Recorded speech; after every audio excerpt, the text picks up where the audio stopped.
আসসালামু আলাইকুম সুপ্রিয় দর্শক, আমরা অবস্থান করছি কুলাউড়া চৌধুরী বাজার এলাকায়।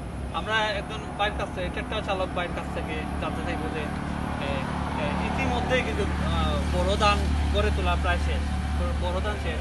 এখন যে আপনি যে হালটা বাইরে, এখন কোন ফসলটি চাষ হবে মাঠে, আর প্রতি বিঘা আপনি যে ট্রাক্টর আপনার নিধন আপনার নামটা দিতে আছে কামরান। আচ্ছা, প্রতি বিঘা আল চাষ দিতে ট্রাক্টর দিয়ে, এই যে ট্রাক্টর আছে ট্রাক্টর দিয়ে চাষ দিতে কত টাকা চাষ দেয়? কি আর 350 টাকা, মানে একবার আল চাষ করে নিলে 350 টাকা, আর দুইবার চাষ দিলে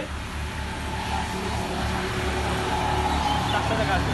আচ্ছা, প্রতি বিঘার চাষে কত টাকার, এটা কি পেট্রোলে চলে না ডিজেলে চলে? ডিজেলে কত টাকার ডিজেল চলে? 2 লিটার চলে। 2 লিটার এখন পেট্রোলের ডিজেলের দাম কত পড়ে?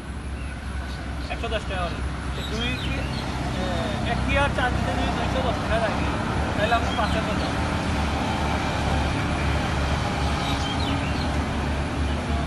480 টাকা, মানে দুইবার 2 লিটার চার্জ দিলেই আপনার 700 টাকা, এখান থেকে আপনার 210 টাকা যায়, 480 টাকা। তো বছরে এই যে আপনি যে হাল পায়, বছরে তো সিজন খালে পায়, এবার তো মনে হয় যে বড়ুয়া সিজনে কিন্তু আল পাইছেন এটা দিয়া, জি আল পাইছে। কত টাকা বছরে আয় করতে পারেন আপনি এটা চালাইয়া?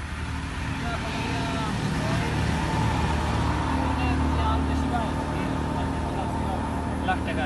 এই লাখ টাকা দিয়ে কিতা করেন? আপনার নিজের ক্ষেত কতক্ষণ আছে?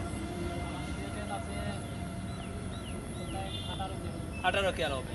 আপনার বাড়ি তো মনে হয় এই এলাকার না, কোন সাইডে বাড়ি? আচ্ছা, আপনার এই প্রতিদিন কত কি আর চাষ দিতে পারেন এই ট্রাক্টর দিয়ে?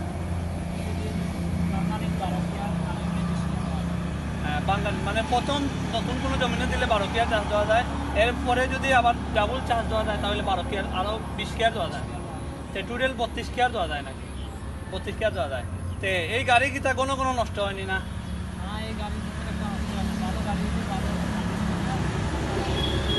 আচ্ছা, আমরা জানতাম পারছি যে বিগত সরকার এবং যিনি সরকার আছে, বাংলাদেশের সরকারে কৃষি ক্ষেত্র বিভিন্ন সহযোগিতা করে।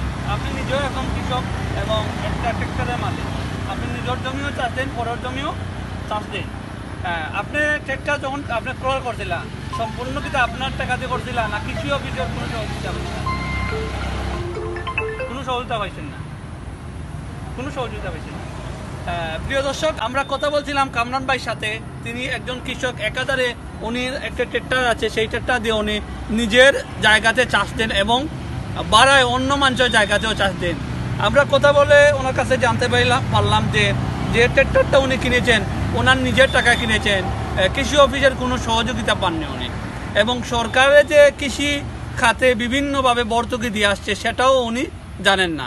তাহলে এই কৃষি উপকরণ খাতের বিভিন্ন কৃষি উপকরণ কাদের হাতে যাচ্ছে, সেটা প্রশ্ন রইল আপনাদের কাছে।